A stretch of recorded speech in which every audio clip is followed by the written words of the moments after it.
এ কি কাগজে এসব কি লিখেছে? ভারতের দিকে এগিয়ে আসছে এক ভয়ানক বিপদ। সমুদ্রে প্রবল জলোচ্ছ্বাস, একসঙ্গে তলিয়ে গেল 7টি জাহাজ এবং 50টিরও বেশি ছোট নৌকো। কি ঘটছে সব? ওহো, এখন আবার কে এলো? আসুন দারোগা বাবু, ভেতরে আসুন।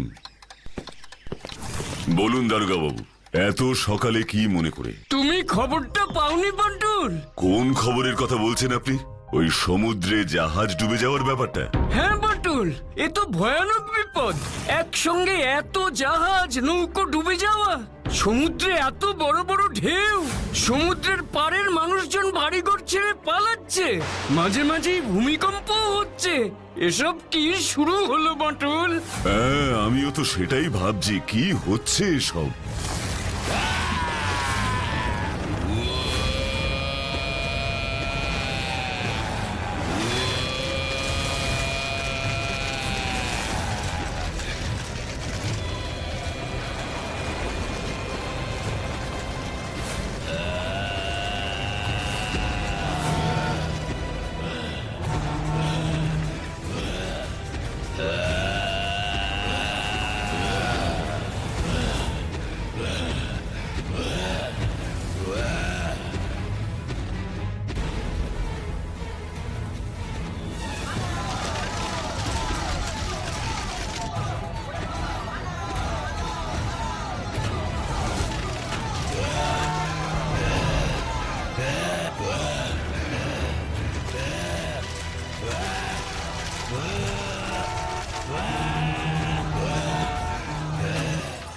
এ কি বাটুল, এসব কি শুরু হলো?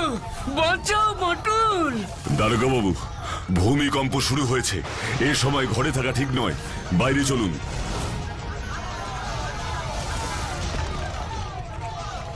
কি হচ্ছে এসব বাটুল?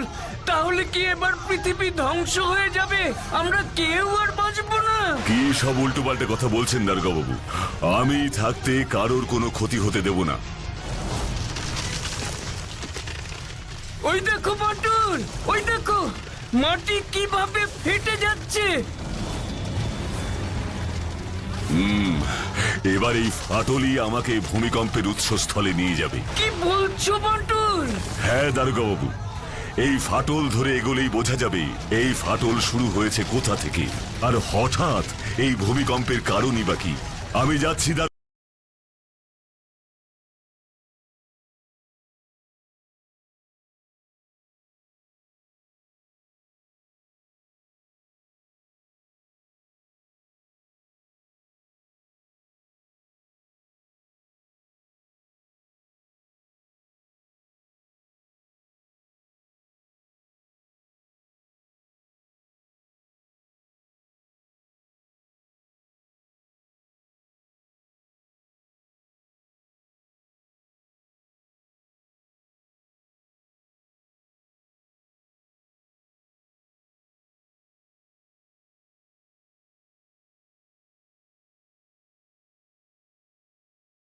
পাহাড়ের ওপার থেকেই শুরু হয়েছে, তার মানে আমাকে পাহাড়ের ওপারে গিয়ে দেখতে হবে এই ভূমিকম্পের কারণ কি।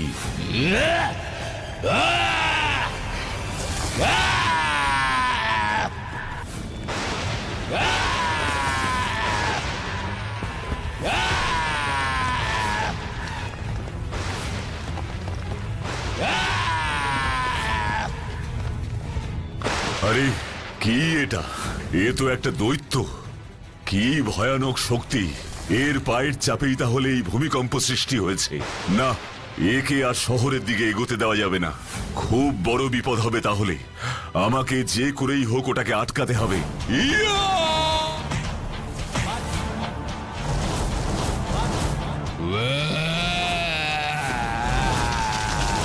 দাঁড়াও, আর এক পাও এগোবে না। কে তুমি? কেন এসেছো এখানে? দাঁড়াও দৈত্য। না, আমি দৈত্য না, পথ ছাড়ো।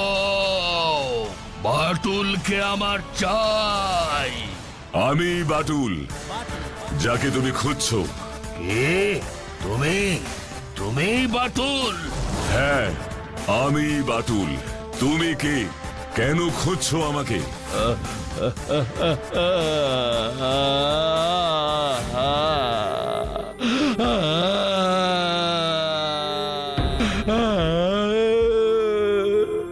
এ কি, তুমি কাঁদছো কেন? কি হয়েছে আমাকে খুলে বলো। কে তুমি? কোথা থেকে এসেছো? আমি আমি দৈত্য নই বাটুল। আমি আমি মানুষ। আমার চেহারা আর শক্তি দৈত্যের মতো, আর আর সেটাই আমার সর্বনাশের কারণ। তুমি কি বলছো আমি কিছু বুঝতে পারছি না। খুলে বলো আমাকে সব। বলছি বলছি আমার নাম ইলিবাস। আমি থাকতাম সমুদ্রের ওপারে, অনেক দূরে এথেন্সানা রাজ্যে। এথেন্সানার সম্রাট জুলিয়ান একজন লোভী শয়তান লোক। আমাকে যুদ্ধে পাঠিয়ে আমার শক্তিকে কাজে লাগিয়ে সে গোটা পৃথিবীর সম্রাট হতে চেয়েছিল। যুদ্ধ করতে আমার আমার ভালো লাগে না, কিন্তু জুলিয়ানের লোভ দিনে দিনে বেড়েই চলেছিল। সেদিন এই রকম পরিকল্পনা নিয়ে দরবারে এলেন সম্রাট জুলিয়ান। জয় সম্রাট জুলিয়ানের জয়।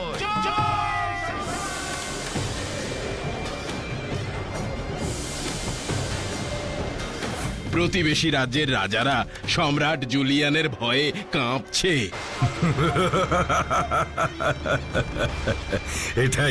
এটাই তো আমি চেয়েছিলাম মহামন্ত্রী। তবে আমাদের কাজ এখনো শেষ হয়নি। এখনো কি কাজ বাকি আছে সম্রাট? ভুলে যাবেন না আপনারা, আমি সম্রাট জুলিয়ান গোটা পৃথিবীর সম্রাট হতে চাই। পৃথিবীর সব দেশ থাকবে আমার পায়ের তলায়। আমার নাম শুনেই কাঁপবে সবাই।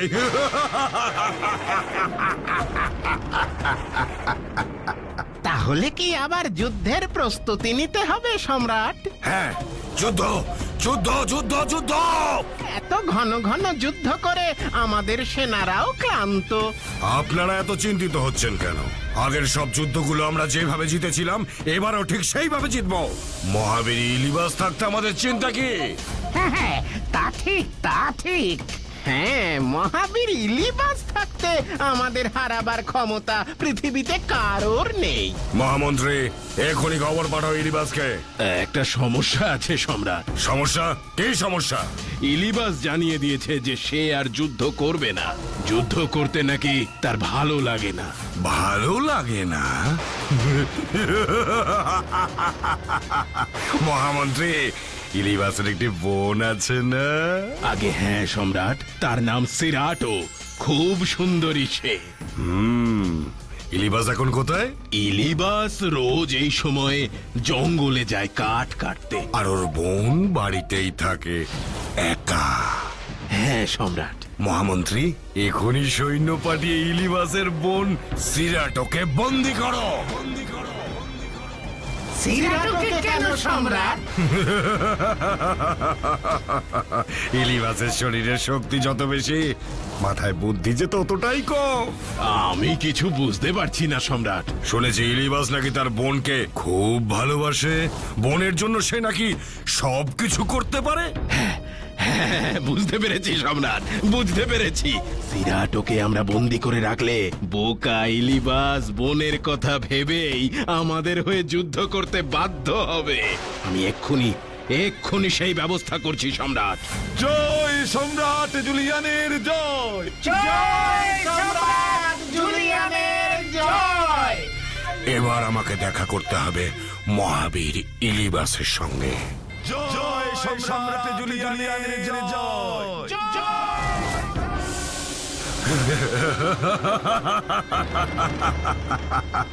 শোনো শোনো বোকা এলিবাস, তোমার বোন সিরাটোকে আমি মুক্তি দেব না। আর ওর যদি ভালো চাও তবে সারা জীবন তুমি আমার হয়ে যুদ্ধ করবে। তোমাকে দিয়ে যুদ্ধ করিয়ে সারা পৃথিবী জয় করব আমি। না না সম্রাট জুলিয়ান, তা কখনো হবে না। আমিও আজ থেকে খাওয়া দাওয়া বন্ধ করে দেব। যদি মুক্তি না পাই, স্বাধীনভাবে বাঁচতে না পারি, তাহলে তাহলে এইভাবে বেঁচে থেকে কোনো লাভ নেই। সর্বনাশ, সর্বনাশ সম্রাট, তাহলে তো বিপদ। খাওয়া বন্ধ করে যদি ইলিবাস অসুস্থ হয়ে পড়ে, তাহলে তো ও আর যুদ্ধ করতে পারবে না।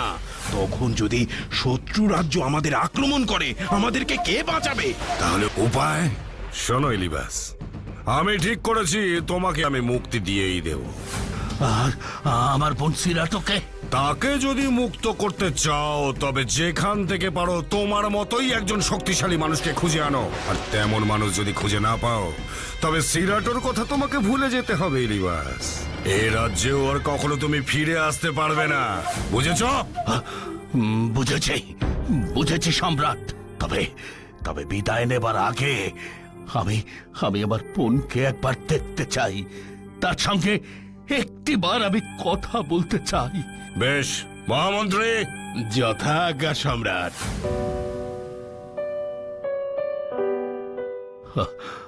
আমি আমি তোর কাছে শেষবারের জন্য বিদায় নিতে এসেছি বোন। সম্রাট আদেশ দিয়েছেন আমারই মতো একজন শক্তিশালী মানুষকে খুঁজে আনতে না পারলে আমি আর এথেন্সানার রাজ্যে ঢুকতে পারবো না, তোকেও মুক্ত করতে পারবো না। এমন একজন মানুষের কথা আমি জানি দাদা। কি বলছিস বোন? কে কে সে? কোথায় পাবো তাকে? সমুদ্রের ওপারে অনেক দূরে একটা জায়গা আছে, তার নাম ভারতবর্ষ। সেখানে বাটুল নামে একজন মানুষ আছে, শুনেছি সে নাকি খুব শক্তিশালী। ভারতবর্ষ, বাটুল। তুই তুই চিন্তা করিস না বোন, তুই চিন্তা করিস না। আমি ঠিক খুঁজে বের করব সেই দেশ, যে করেই হোক খুঁজে বের করব ওই বাটুলকে। তোকে তোকে আমি মুক্ত করবই বোন, মুক্ত করবই, মুক্ত করবই। বুঝলাম, কোনো চিন্তা নেই ইলিবাস। আমাকে নিয়ে চলো তুমি জুলিয়ানের কাছে। আমি কথা দিচ্ছি তোমার বোন সিরাটোকে আমি মুক্ত করবই। চলো চলো বাটুল। দাঁড়াও ইলিবাস।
আমরা আমরা এথেন্সানায় পৌঁছে গেছি বাটুল। এবার এবার তুমি আমাকে নামিয়ে দাও। এখানকার মাটি আমার ভারে কাঁপবে না। আমাকে এক্ষুনি নিয়ে চলো জুলিয়ানের কাছে। ওই দেখো বাটুল, ওই যে দূরে শয়তান জুলিয়ানের প্রাসাদ দেখা যাচ্ছে। চলো। সম্রাট জুলিয়ান, সম্রাট জুলিয়ান, বাইরে আসুন। দেখুন আমি কাকে নিয়ে এসেছি, শুনতে পাচ্ছেন? সম্রাট জুলিয়ান, সম্রাট জুলিয়ান।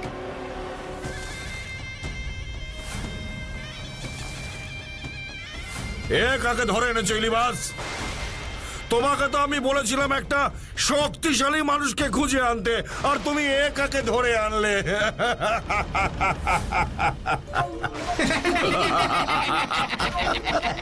ও আমার থেকেও শক্তিশালী মানুষ সম্রাট।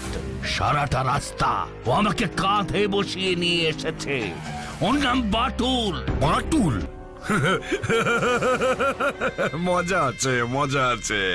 এই পুচকে মানুষটার গায়ে এত শক্তি, শুনেও ভালো লাগছে।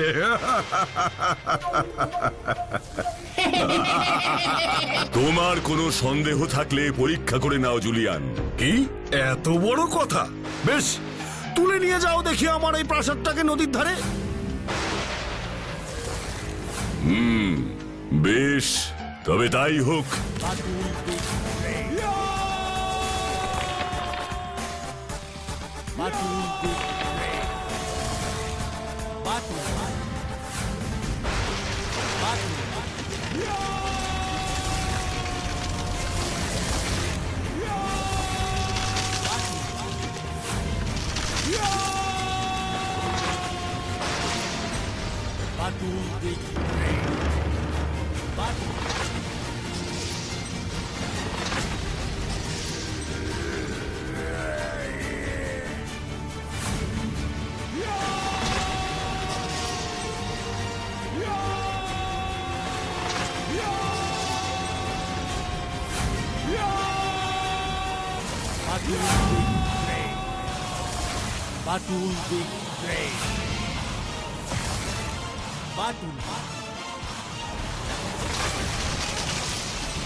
এত বড় সাহস তোমার?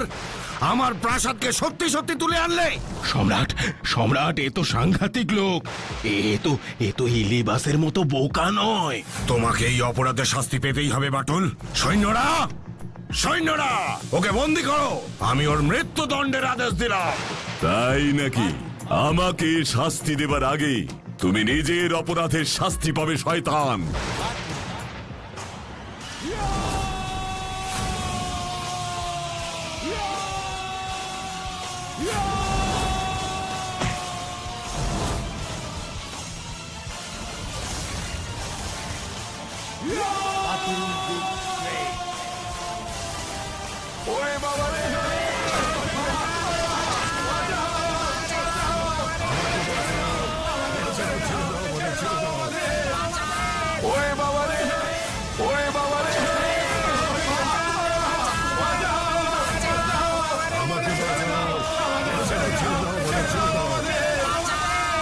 আমাকে ছেড়ে দাও বাটুল, আমাকে ছেড়ে দাও, আমাকে ছেড়ে দাও।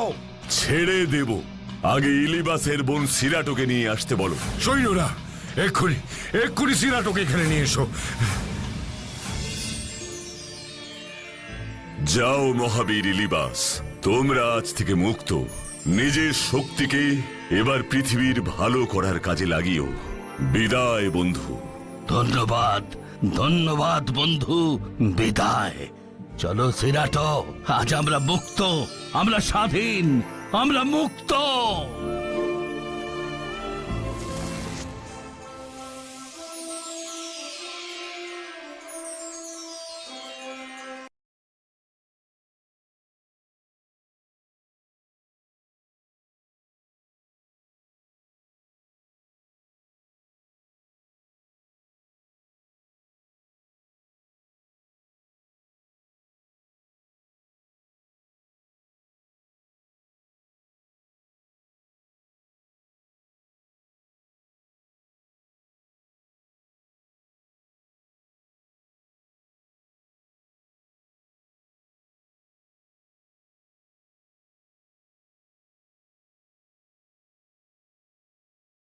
কার না ভালো লাগে, তোমরা কি বলো বন্ধুরা?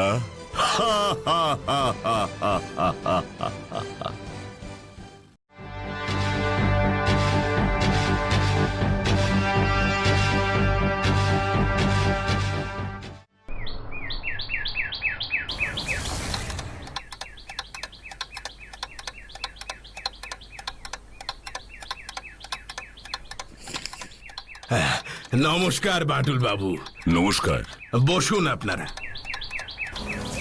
হারাধনের কাছ থেকে নিশ্চয়ই ওই হিরে বসানো হার চুরির ব্যাপারটা শুনেছেন? শুনেছি, কিন্তু পুরো ব্যাপারটা তো উনি ঠিক বলতে পারলেন না। হ্যাঁ, সবটা তো হারাধনের জানার কথাও নয়। তাহলে শুনুন, এই হিরে বসানো হারটা আমার ঠাকুরদার বাবাকে রাজা প্রতাপচন্দ্র দিয়েছিলেন উপহার হিসেবে। তারপর থেকেই আমাদের পরিবারের যত উন্নতি, বাড়ি গাড়ি, এই জমিদারি, তাই এই হারটাকে সবাই খুব যত্নে রাখতো। শুধু দুর্গাপুজোর সময় ঠাকুরের গলায় হারটা পরানো হতো, আর সারাটা বছর হারটা থাকতো সিন্ধুকে। এইভাবেই চলে আসছিল, কিন্তু আজ দেখি সিন্ধুকে হারটা নেই, চুরি হয়ে গেছে। তা আপনার বুদ্ধির তো অনেক প্রশংসা শুনেছি, তাই ভাবলাম এই হার একমাত্র আপনিই উদ্ধার করতে পারবেন। কালীচরণ বাবু, এই হার চুরির ব্যাপারে আপনার কাউকে সন্দেহ হয়? আমার না, তেমন কাউকে তো সন্দেহ হয় না। হারের ব্যাপারে বর্তমানে আমরা জানি তো কেবল দুজন, আমি আর এই হারাধন। হারাধনকে সন্দেহ করি না, তার কারণ ও আমাদের অনেক পুরনো কাজের লোক। বুঝলাম। আচ্ছা, আমি কি একবার ওই সিন্দুকটা দেখতে পারি কালীচরণ বাবু? হ্যাঁ, অবশ্যই পারেন, অবশ্যই পারেন। আরে না দেখলে বুঝবেন কি করে হারটা কোথায় রাখা ছিল? এই হারাধন, যে আগে হারাধন, এই নাও সিন্ধুক ঘরের চাবি। আগে যাও, বাটুল বাবুকে একবার সিন্ধুকের ঘরে নিয়ে গিয়ে সিন্ধুকটা ভালো করে দেখিয়ে দাও। ঠিক আছে কর্তা বাবু।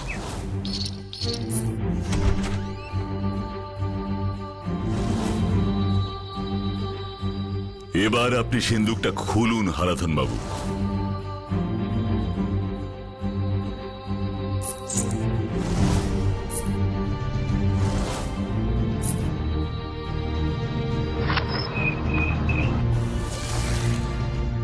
আরে পাঁচ বাটলদার রূপর বক্সটা দেখেছো?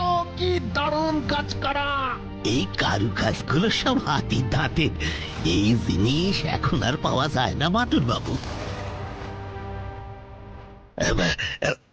বাটুল বাবু, এর উপর বাক্সর মধ্যেই হিরে বসানো সোনার হারটা রাখা ছিল, কিন্তু এখন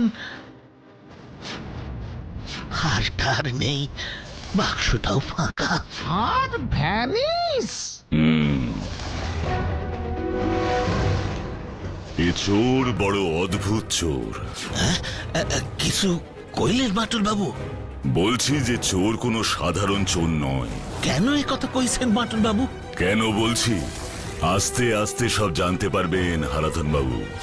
বাটুল বাবু, আর কিছু মানে দেখবেন? না, আমার যা দেখার দেখা হয়ে গেছে। ও, তাহলে আমি এই সিন্দুকটা আপনি সিন্দুকটা বন্ধ করে দিন। জি আজ্ঞে।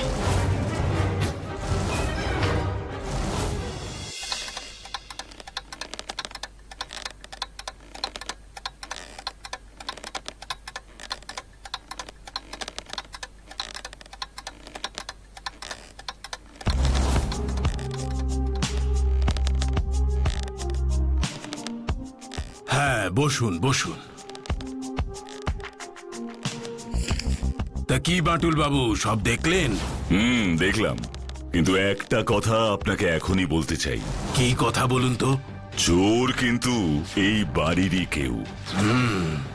আপনি হয়তো ঠিকই বলেছেন বাটুল বাবু, আমারও মাঝে মাঝে তাই মনে হয়, কিন্তু বিশ্বাস করতে ইচ্ছে করে না। আসলে এরা সবাই আমার অনেক দিনের চেনা, আমার খুব কাছের লোক। কিন্তু সত্যি কথা বলতে কি, আপনার মতো এই সন্দেহটা আমারও হয়েছিল। তাই তো আমাদের দারোয়ান বাহাদুরকে বলেছি। কি বলেছেন কালীচরণ বাবু? যাতে করে বাড়ির কেউ আমার অনুমতি ছাড়া বাইরে যেতে না পারে। আর কিন্তু তারপরেও কোনো লাভ হয়নি বাটুল বাবু। পুলিশ সবার ঘর খুঁজেও ওই হার খুঁজে পায়নি। পুলিশ কখন ওই হারটার ব্যাপারে আপনার সব ঘর খোঁজাখুঁজি করেছে? ওই তো যখন হারাধন আপনাদের আনতে গিয়েছিল। ওই হারটা চুরির পর থেকে এই বাড়ি থেকে কেউ বাইরে যায়নি, তাই তো? না, ওই শুধু হারাধনই গিয়েছিল আপনাদেরকে নিয়ে আসতে, কারণ আমি ওকে যেতে বলেছিলাম।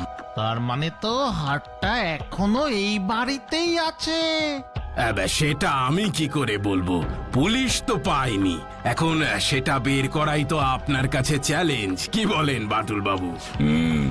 বাটুল কখনো চ্যালেঞ্জ নিতে ভয় পায় না কালীচরণ বাবু। হ্যাঁ, সে তো আমি জানি। আর তাই তো ওই হীরের হারটা খুঁজে পাবার ব্যাপারে আপনি আমার একমাত্র ভরসা, বাটুল বাবু। এ কি বাটুল বাবু, উঠে পড়লেন যে? এই দেখো, দেখেছেন কথায় কথায় কেমন আপনাদের খাবার দাবার ব্যাপারটাই আমি জিজ্ঞেস করতে ভুলে গেছি। না না, আপনি ওসব নিয়ে অত ব্যস্ত হবেন না। আজকের মতন আমরা আসি, আবার দেখা হবে। হ্যাঁ, দেখা তো হতেই হবে বাটুল বাবু। হারাধন, আগে কথা বাবু। যা বাটুল বাবুদের গাড়িতে করে বাড়িতে পৌঁছে দিয়ে আয়। ঠিক আছে কথা বাবু। আসেন আসেন বাটুল বাবু, আমার সাথে আসেন। হারাধন বাবু, আগে হ্যাঁ কন। কালীচরণ বাবু যা বললেন তাতে তো পরিষ্কার যে হাতটা চুরি যাওয়ার পরে এই বাড়ি থেকে কেউ বাইরে যায়নি ওনার অনুমতি ছাড়া, একমাত্র আপনি ছাড়া। কিন্তু একটা প্রশ্ন মনের মধ্যে ঘুরপাক খাচ্ছে। প্রশ্ন? কি প্রশ্ন বাটুল বাবু? কেউ বাইরে যায়নি এই কথা ঠিক, কিন্তু বাইরের কোনো লোকও কি হাট চুরির দিন এই বাড়িতে আসেওনি? না, বাইরে তেমন কেউ আসেনি। তেমন কেউ আসেনি মানে? তেমন কেউ আসেনি মানে বলতে চাইছি, যারা আসে তাদের ঠিক সেইভাবে বাইরের লোক বলা চলে না। তারা কারা আমাকে জানতে হবে। হারাধন বাবু বলুন। বাইরের লোক বলতে আসে তো শুধু ওই কানুগোয়ালা, কিন্তু সে তো দিন 5 হইল আসছে না, মায়ের শরীর খারাপের জন্য। আর আসে বলতে আর কে আসে পরিষ্কার করে বলুন। আগে গোপাল। কে গোপাল? আমাদের পিয়ন গোপাল। সে তো রোজই আসে। কিন্তু একজন পিয়নের তো রোজ আসার কথা নয়, কোনো বিশেষ কারণ ছাড়া। বিশেষ কারণেই তো আসে। বিশেষ কারণেই মানে? আগে মানে আমাদের কর্তাবাবুর একটা বিশেষ নেশা আছে, সে তো আপনি নিশ্চয়ই দেখেছেন। শব্দ ছকের উপর ওনার একটা বিশেষ আগ্রহ আছে, এটা আমি লক্ষ্য করেছি। আপনি একদম ঠিকই লক্ষ্য করেছেন বাটুল বাবু। কিন্তু এর জন্য পিয়ন রোজ আসবে কেন? আসলে রোজ রোজ ওই শব্দ ছকের উত্তরগুলো কর্তাবাবু কাকে দিয়ে সংবাদপত্রের অফিসগুলোতে পাঠাবে? শব্দ ছকের উত্তর হ্যাঁ, কালীচরণ বাবু সংবাদপত্রের অফিসে রোজ পাঠান? আগে হ্যাঁ, কর্তাবাবুর ওই একমাত্র নেশা। বিভিন্ন সংবাদপত্রের শব্দ ছকের ধাঁধার উত্তর মেলাবেন, আর সেই উত্তর সহ শব্দ ছক খামবন্দি করে সংবাদপত্রের অফিসে পাঠাবেন। এর জন্যই তো ওই ডাক পিয়ন গোপাল রোজ রোজ কর্তাবাবুর কাছে আসে। স্ট্রেঞ্জ, ডাক পিয়ন নিজে আসে চিঠি নিতে? আসলে ডাক বাক্সটা যে অনেকটা দূর, প্রতিদিন ওই চিঠি ফেলতে কি আর যাবে বলেন? আমারও তো অন্য কাজ থাকে, তাই ওই গোপালকে বলে কর্তাবাবু রাজি করিয়েছেন। বুঝলাম। বাটুলদা, তখন তুমি ওই কথাটা কেন বললে গো? কোন কথাটা? ওই যে চোর কালীচরণ বাবুর বাড়িরই কেউ। আগে তুই আমার একটা কথার উত্তর দে তো। কি কথা? তোরা একটা জিনিস নিশ্চয়ই লক্ষ্য করেছিস, কি গো? সিন্ধুকের ভেতরটা একদম পরিপাটি করে সাজানো ছিল। মানে চোরকে হার চুরির জন্য কোনো কিছু হাতড়াতে হয়নি, তাই না? এর মানেটা কি? এর মানে আবার কি? এর মানে তো একটাই, চোর সবই জানতো সিন্ধুকের কোথায় হাতটা রাখা আছে। একদম ঠিক বলেছিস বিচ্ছু। এখন কালীচরণ বাবু বলছেন তিনি ছাড়া একমাত্র হারাধনই হাটটার বিষয়ে জানতো। হারাধন চুরি করলে পালিয়ে যেত, কিন্তু বাড়ি থেকে কেউ পালায়নি। আবার পুলিশ বাড়ির সবার ঘর খুঁজেও হাটটা পায়নি। তাহলে পাখা গজিয়ে হাটটা তো আর নিজে নিজেই ভ্যানিশ হতে পারে না। যদি না কেউ খুব চালাকি করে হাতটা বাড়ি থেকে সরিয়ে দিয়ে থাকে। কিন্তু সরাবে কিভাবে? কালীচরণ বাবুর কথা অনুযায়ী হাট চুরির পর কেউ বাড়ির বাইরে যায়নি, তাহলে হাটটা চুরি করলো কে? সত্যি গো বাটুলদা, এ যেন ভুতুরে কাণ্ড। সে ভূত প্রেত যেই হোক না কেন, বাটুলের কাছে ধরা তো তাকে দিতে হবেই। বাটুলা, আরো একটা ব্যাপার আছে। কি ব্যাপার রে বিচ্ছু? হাতির দাঁতের কাজ করা রূপোর বাক্সটাও তো খুবই সুন্দর আর দামি। তো তাতে কি? বিচ্ছুকে বলতে দে বাচ্চু। বলতে চাইছি, চোর হাটটা যখন চুরি করলো তখন অত সুন্দর আর দামি রূপোর বাক্সটা চুরি করলে না কেন, যখন বাক্সটা চুরি করা তার কাছে সহজ ছিল? ভেরি গুড বিচ্ছু, তুই একটা খুব ভালো পয়েন্ট ভেবেছিস। চোর হাতির দাঁতের রূপোর বাক্সটা চুরি করলো না কেন? একটা নকশা, একটা নকশা চোখের সামনে আসছে আর হারিয়ে যাচ্ছে। কি বলছে বাটুলদা, নকশা? নকশা। চোর ঠিক কি চায়। নে তোরা শুয়ে পড়। আর তুমি? আমায় ভাবতে দে। এবার মনে হচ্ছে অন্ধকারে ঢিল ছুটতে হবে। কাল কাল একবার গোপালের বাড়ি যেতে হবে। এ গোপাল? পিয়ন, ওই একমাত্র বাইরের লোক যে হাড় চুরির দিন কালীচরণ বাবুর বাড়িতে গিয়েছিল। গোপাল, বলি ও গোপাল, বাড়িতে আছো? এই তো হারাধন্দার গলা মনে হচ্ছে। খুলছি। হারাধন্দা, তুমি এই সকালবেলা? শোনো, তুমি বাটুল বাবুকে নিশ্চয়ই চেনো। ওনাকে কে না চেনে? বাটুল বাবু তোমার সাথে কিছু কথা কইতে চান, তাই ওনাকে নিয়ে এলাম। বাটুল বাবু, আপনারা কথা কন, আমার একটা কাজ আছে, যেতে হবে। ঠিক আছে। ও হ্যাঁ, আপনি কালীচরণ বাবুকে গিয়ে বলবেন কিন্তু আমি গোপালের বাড়িতে এসেছি হাড় চুরির তদন্ত করতে। উনি যেন চিন্তিত না হয়ে পড়েন। ঠিক আছে বাটুল বাবু। গোপাল বাবু, হ্যাঁ আগে বলুন। কালীচরণ বাবুর সিন্দুক থেকে হিরে বসানো সোনার হাড় চুরির ব্যাপারটা আপনি নিশ্চয়ই শুনেছেন। হ্যাঁ, ওই চুরির কথা এখন আমাদের হরিদেবপুরের কে না জানে।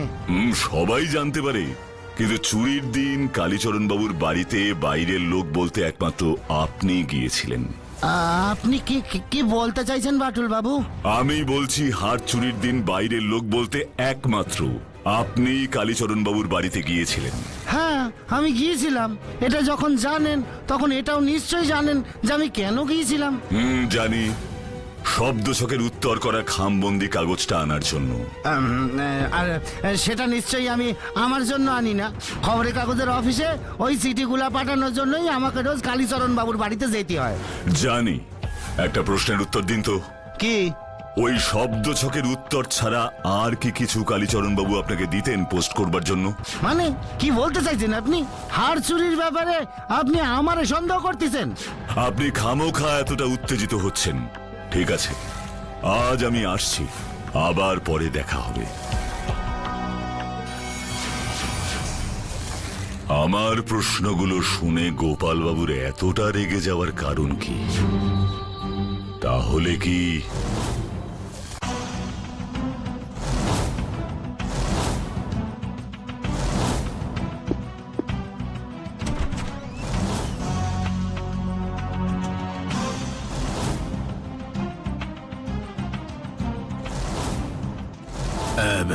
শুনলাম বাটুল এসেছিল তোমার কাছে। হরিপদ বলতেই তো আমি ছুটে এলাম। বাটুল বাবুকে আবার এসবের ব্যাপারে খবর দেওয়ার কি দরকার ছিল আপনার কালীচরণ বাবু? কেন, তোমার কি ভয় করছে নাকি? আমাকে যেভাবে আজ প্রশ্ন করলো তাতে তো ভয় পাওয়াটাই স্বাভাবিক নাকি? সে তোমাকে যত পারুক প্রশ্ন করুক, তাতে তো আর হাড় চুরি রহস্যের সমাধান হচ্ছে না। এতদিন ধরে বাটুলের বুদ্ধির খুব প্রশংসা শুনেছি। এখন দেখতে হবে সত্যি বাটুলের বুদ্ধির দৌড় কত দূর। আমার সন্দেহই তাহলে ঠিক। বাটুলের বুদ্ধির দৌড় কত দূর এবার আপনি সেটা দেখতে পাবেন কালীচরণ বাবু। এবার আমাকে পরের চালটা দিতে হবে।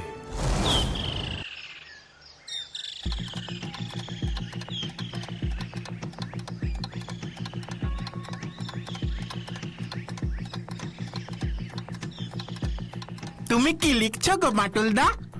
একটা ধাঁধা। দাদা? আরে বাস, তুমি আজকাল আবার ধাঁধাও লিখছো বাটুলা? চুপ কর না বিচ্ছু, কি ধাঁধা গো বাটুলদা, একটু পড়ো না। তাহলে শোন, এক ঘরেতেই খবর বন্দি, মুক্তি পেলেই হবে সন্ধি। বলতো কি? আরে বাস, এক ঘরেতেই খবর বন্দি, মুক্তি পেলেই হবে সন্ধি। মাথায় কিছু আসছে না বাটুলা। এটা তুমি কার জন্য লিখছো গো বাটুলদা? শব্দের রহস্য ভেদ করাই যার নেশা। কে গো? কালীচরণ বাবু।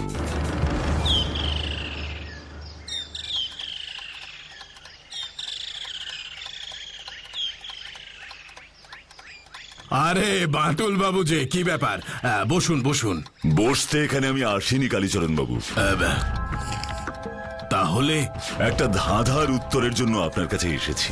ধাঁধার উত্তর? ধাঁধার। আপনি তো শব্দছক মেলান, তাই ভাবলাম। আপনি সেটাও লক্ষ্য করেছেন? আচ্ছা আচ্ছা আচ্ছা, বেশ, দিন দিন দেখি।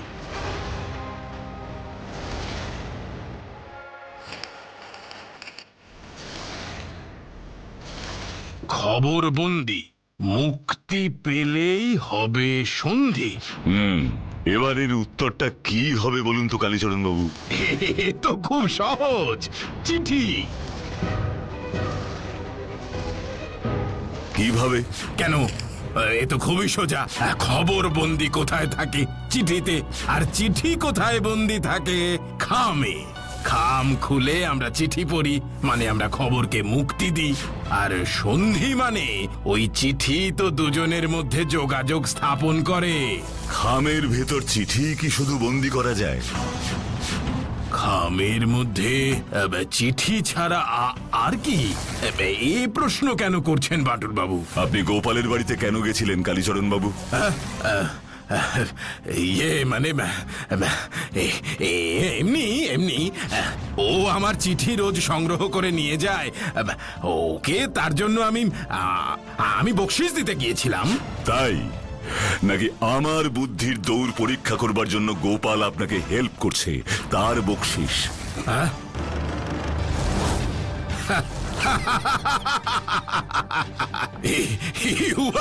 You are really great. আপনার বুদ্ধির কোনো তুলনা হয় না। বাটুলদা, ও বাটুলদা, আমরা তো কিছুই বুঝতে পারছি না গো।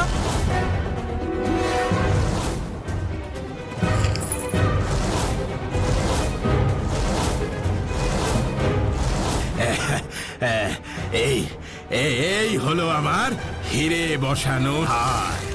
আসলে কালীচরণ বাবু আমার বুদ্ধির পরীক্ষা নিতে চেয়েছিলেন, তাই নিজেই ওনার ওই মহামূল্যবান হারটা খামের ভেতর ভরে পোস্টম্যান গোপালের হাতে পাচার করেছিলেন। একদম ঠিক ধরেছেন বাটুল বাবু, কিন্তু আপনি এটা বুঝলেন কেমন করে? খুব সহজ। চোর মহামূল্যবান হারটা চুরি করলো, অথচ মূল্যবান বাক্সটা, অর্থাৎ যে বাক্সে ওই হারটা রাখা ছিল, চোর সেটা চুরি করলো না।